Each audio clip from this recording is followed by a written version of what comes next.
इसरो भारत का राष्ट्रीय अंतर्राष्ट्रीय संस्थान जिसका पूरी दुनिया लोहा मानती है। इसरो ने जितना भारत का मान बढ़ाया है उतना ही इसरो के वैज्ञानिकों ने भारत की शान बढ़ाई है। तो आज इसरो के उस पूर्व वैज्ञानिक के बारे में बात होगी जिसने भारत को एक नई ऊंचाइयां दी थी, लेकिन उनके साथ हुई नाइंसाफियां पूरे भारत पर भारी पड़ी थी। आज की इस वीडियो में बात करेंगे साइंटिस्ट नंबी नारायण के बारे में और आर माधवन की डायरेक्शन में बनी film rocketry the Nambi effect के बारे में, जो कि पूर्व वैज्ञानिक नंबी नारायण की बायोपिक है। आर माधवन की film rocketry the Nambi effect में एक रॉकेट साइंटिस्ट के संघर्षों को दिखाया गया है। फिल्म में आर माधवन साइंटिस्ट नंबी नारायण का किरदार निभाते हुए नजर आएंगे और इस फिल्म के जरिए डायरेक्टोरियल डेब्यू भी कर रहे हैं। फिल्म में सिमरन और रजीत कपूर भी अहम रोल में नजर आने वाले हैं। फिल्म का बजट लगभग 100 करोड़ रुपए बताया जा रहा है। बात करते हैं आखिर महान व्यक्तित्व नंबी नारायण की कहानी शुरू कहां से हुई। नंबी नारायण का जन्म आजादी से भी पहले 12 दिसंबर 1941 को तमिलनाडु में हुआ था। उनकी 5 बहनें थीं। पिता नारियल का बिजनेस करते थे और माँ हाउसवाइफ थी। कहते हैं कि पूत के पांव पालने में ही दिख जाते हैं। नंबी नारायण के साथ भी कुछ ऐसा ही था। वह प्राइमरी स्कूल से ही पढ़ने में बहुत तेज थे। उन्होंने 10वीं से 12वीं तक अपनी क्लास में टॉप किया था। नंबी नारायण ने अपनी प्राथमिक शिक्षा कन्याकुमारी के ही डीवीडी हायर सेकेंडरी स्कूल से पूरी की थी। उन्होंने अपनी MTech college of engineering Thiruvananthapuram से पूरी की थी। इंजीनियरिंग करने के बाद वह एक शुगर फैक्ट्री में काम करने लगे, लेकिन मन तो हवा में था और आंखों में आसमान का सपना लिए हुए वो आगे बढ़ते रहे। हवाई जहाज और एयरक्राफ्ट उनके काफी करीब थे। यही वजह थी उन्होंने इसरो को ज्वाइन कर लिया और यहाँ से शुरू हुई देश के प्रति प्रेम की कहानी। सारा भाई के कहने पर इन्होंने छुट्टी लेकर नासा से नासा फेलोशिप भी प्राप्त किया। वर्ष 1969 में प्रिंसटन यूनिवर्सिटी से केमिकल प्रोपल्शन में रिकॉर्ड 10 महीने में मास्टर पूरा किया। इसके बाद नारायण वर्ष 1970 में liquid fuel rocket technology Bharat में लाए। इससे पहले भारत की रॉकेट टेक्नोलॉजी सॉलिड प्रोपेलेट्स पर निर्भर थी। इसके बाद इसरो ने अपनी टेक्नोलॉजी में काफी सुधार किया। बात 90 के दशक की है। उस वक्त स्पेस प्रोग्राम में अमेरिका और रूस का वर्चस्व हुआ करता था। पूरी दुनिया उनके स्पेस मिशन पर निर्भर करती थी। भारत भी अरबों डॉलर खर्च करके अमेरिकन स्पेस प्रोग्राम पर निर्भर रहता था। उस वक्त नंबी नारायण ने सरकार और देश को भरोसा दिलाया कि भारत भी स्पेस रिसर्च में सक्षम हो सकता है। उनको स्वदेशी क्रायोजेनिक इंजन जैसे महत्वाकांक्षी प्रोजेक्ट की जिम्मेदारी सौंप दी गई। उनको इस प्रोजेक्ट का डायरेक्टर बना दिया गया। कहा जाता है कि अमेरिका की नजर से बचते हुए वे पाकिस्तान के जरिए रूस के क्रायोजेनिक इंजन के पार्ट्स लाए थे। काम रिस्की था, लेकिन देश का मान भी बढ़ाना था। 1992 में भारत ने रूस के साथ एक क्रायोजेनिक ईंधन आधारित इंजन विकसित करने और 235 करोड़ के 2 इंजनों की खरीद के लिए प्रौद्योगिकी के हस्ताक्षरण के लिए समझौते पर हस्ताक्षर किए। लेकिन अमेरिकी राष्ट्रपति के इसके खिलाफ आपत्ति जताने और चुनिंदा 5 क्लब से देश को ब्लैकलिस्ट करने की धमकी देने के बाद यह पूरा नहीं हो पाया।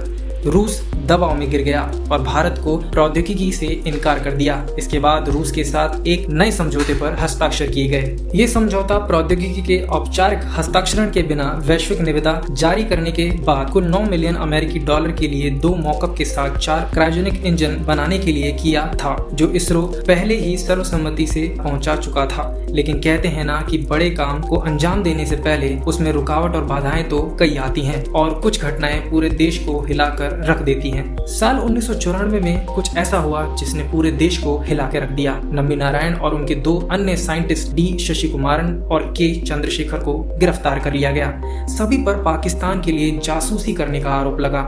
नंबी नारायण चीख कर अपनी बेगुनाही का सबूत दे रहे थे, लेकिन पुलिस सुनने को तैयार नहीं थी। रिपोर्ट्स के मुताबिक कहा जाता है कि यह सब कुछ अमेरिकी सरकार के इशारे पर किया जा रहा था। अमेरिका भारत के स्पेस प्रोग्राम को रोकना चाहता था क्योंकि उसका अरबों डॉलर का बिजनेस प्रभावित हो सकता था। कहा यह भी जाता है कि उस वक्त अधिकारियों और अफसरों को रिश्वत भी दी गई थी। एक तरफ पुलिस जांच के बीच नंबी नारायण को देश का गद्दार घोषित करके जेल में डाल दिया गया था और दूसरी तरफ स्वदेशी क्रायोजेनिक इंजन बनाने का प्रोजेक्ट ठप हो चुका था। यह केस हाई प्रोफाइल होने की वजह से दिसंबर 1994 में सीबीआई को सौंप दिया गया। सीबीआई ने अपनी जांच में इंटेलिजेंस ब्यूरो और केरल पुलिस के आरोपों को सही नहीं पाया।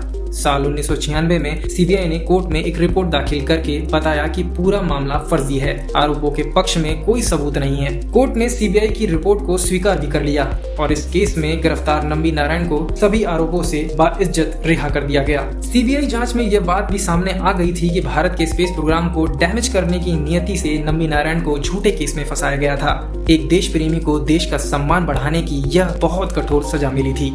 साल 1998 में केरल की तत्कालीन सीपीएम सरकार ने इस मामले की फिर से जांच का आदेश दिया, लेकिन सुप्रीम कोर्ट ने जांच के आदेश को खारिज करते हुए उनको सभी दोषों से बरी कर दिया।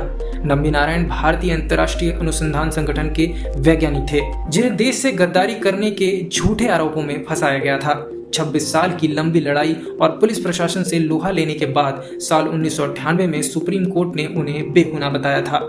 नंबी नारायण कोर्ट के फैसले से तो खुश हुए, लेकिन उनका कहना था कि जिन अधिकारियों ने गुमराह कर उन्हें झूठे मामले में फंसाया है, जब तक उन्हें सजा नहीं मिलती तब तक पूरी तरह से संतुष्टि नहीं मिलेगी। साल 2018 में सुप्रीम कोर्ट ने अपने एक फैसले में कहा था कि नारायण को जबरन गिरफ्तार किया गया था, उनका शोषण किया गया और उन्हें मानसिक क्रूरता का शिकार बनाया गया। नंबी का नाम जब जब सामने आता है, साल 1994 का इसरो जासूसी कांड जहन में ताजा हो जाता है। पूरे केस में जो बात सबसे ज्यादा हैरान करने वाली थी वह यह थी कि जिस तकनीक की वजह से नंबी को झूठे आरोपों में गिरफ्तार किया गया था, उस तकनीक को भारत में पहली बार साल 2017 में टेस्ट किया गया था। नंबी नारायण उस तकनीक को विकसित करने के लिए अहम कड़ी साबित हुए थे।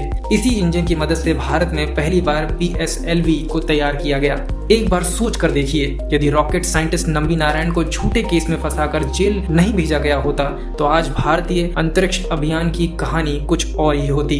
अंतरिक्ष अनुसंधान के क्षेत्र में अन्य देशों की तुलना में हम कम से कम 15 साल पीछे रह गए। उच्चतम न्यायालय ने बीते 15 अप्रैल को 1994 के जासूसी मामले में दोषी पुलिस अधिकारियों की भूमिका पर उच्च स्तरीय समिति की रिपोर्ट सीबीआई को सौंपने का आदेश देते हुए एजेंसी को मामले में आगे और जांच करने का निर्देश दिया था।